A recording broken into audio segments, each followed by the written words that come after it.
One of my favorite authors, Max Lucado, tells a story that's one of my daughter's favorite stories about Chippy, the parakeet.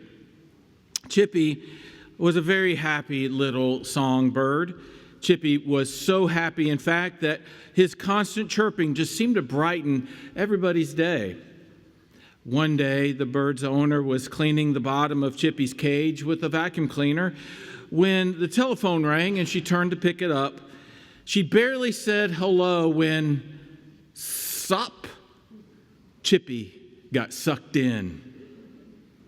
Horrified, the bird owner dropped the phone, turned off the vacuum, and ripped open the bag, and there was Chippy, still alive but stunned and covered in dust and soot.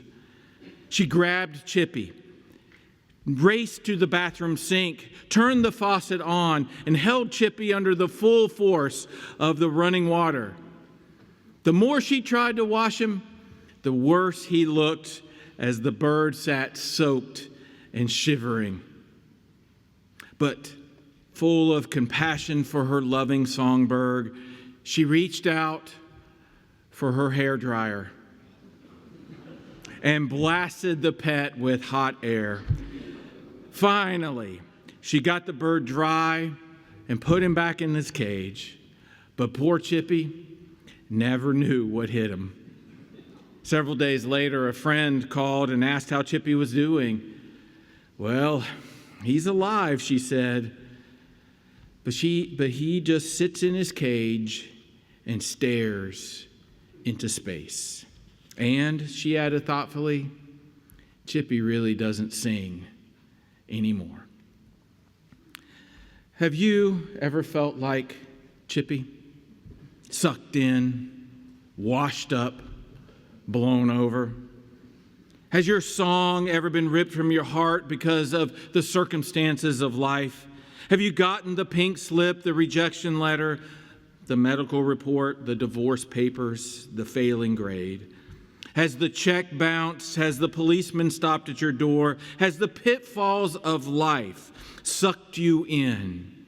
Has the cold water of reality left you washed up?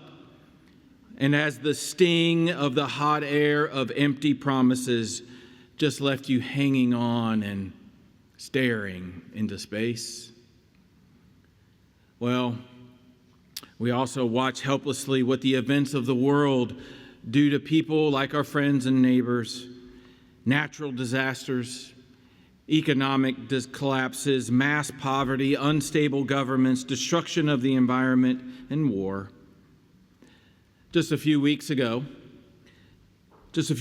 my team and I returned from Eastern Europe, where Ukrainian refugees told us in terrible details of the horrors of the war they lived through in places like Kharkiv and Kherson and Kiev and Dnipro and Mariupol and other places in Ukraine. I'm happy to mention that the team is here in the service with us today. Brett Logan and Karen Perry and Grant Jeffries, if you guys want them to come to your Sunday school class and share their stories in more detail, please invite them. They were very excited to share their experiences as well. But we heard from women who spent days at a time stranded on the rooftops of their homes after Russian soldiers blew up a dam nearby, offering no rescue and no help.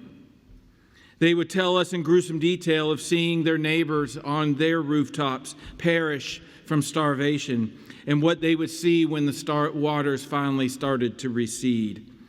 They shared desperate memories of how they would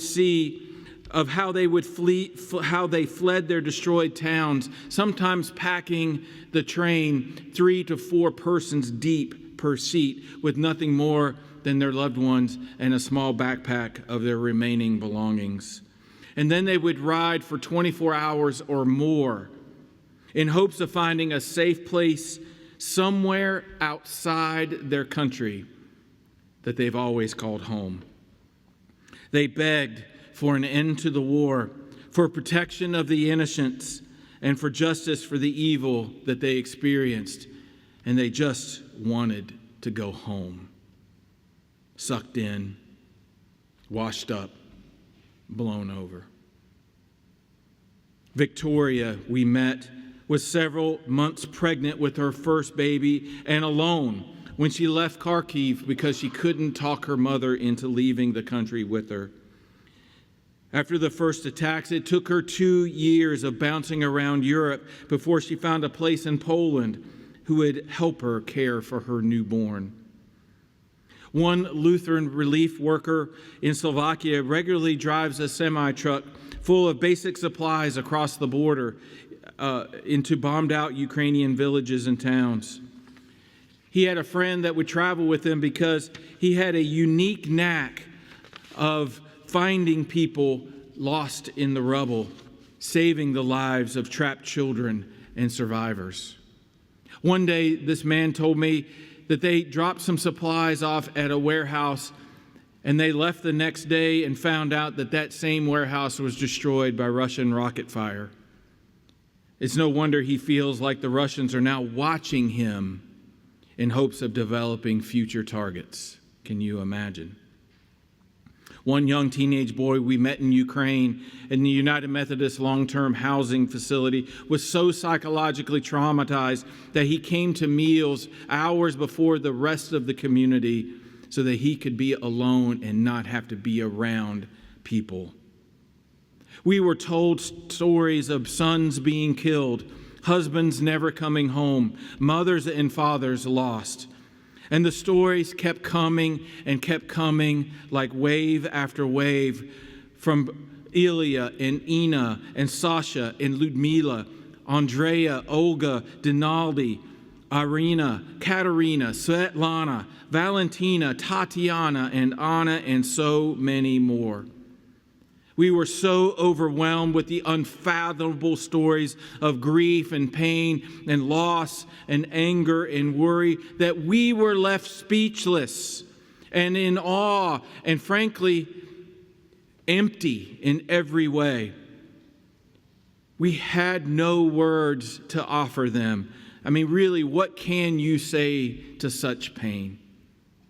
If Chippy was sucked in and washed up and blown over, then certainly these people have been pummeled, swallowed up, and vomited out. You see, it can be really easy to be a Christian when everything is going your way. But how do we stay faithful? How do we stay hopeful? And yes, how do we even find joy in the midst of the storms of doubt and the storms of despair and the storms of suffering as they pound on our lives and others as well? Well, Jesus knows something about storms, doesn't he? Today's scripture reveals so much about Jesus as a powerful divine authority over creation, as well as a fatigued human who collapses in sleep at the end of a long day. And in the midst of this story, there is so much in it. But I want us today to focus on only one small detail that is often missed. And it sits in this question: what is it that Jesus does in a storm? What does Jesus do in a storm? Well, in our story, Jesus and the disciples have just completed a long, exhausting day teaching and feeding and healing. And Jesus finally calls it a day and tells his disciples he wants to continue his mission on the other side of the lake. So worn out, Jesus climbs in just as he was, nestles on a cushion at the back of the tiny fishing boat, and he falls asleep. It is only an hour trip across the lake, but as the Sea of Galilee is prone to sudden storms, this night would prove to be something different, something worse. The Greek word here for storm is leilops. Leilops. And leilops does not indicate an ordinary rainstorm. It has an otherworldly feel to it. It's the same word used in Job to describe the voice of God when God angrily answers Job's asinine accusations. Leilops indicates a violent attack of wind. Never just a single gust or even a steady blowing wind, but a ferocious storm breaking forth from black clouds in tempestuous gusts and deafening floods of rain and throwing everything topsy-turvy. In fact, Mark indicates the boat was being beat up and already being swamped. No doubt the disciples were in fear for their lives as they tried to maintain control of the tiny boat and keep it from sinking.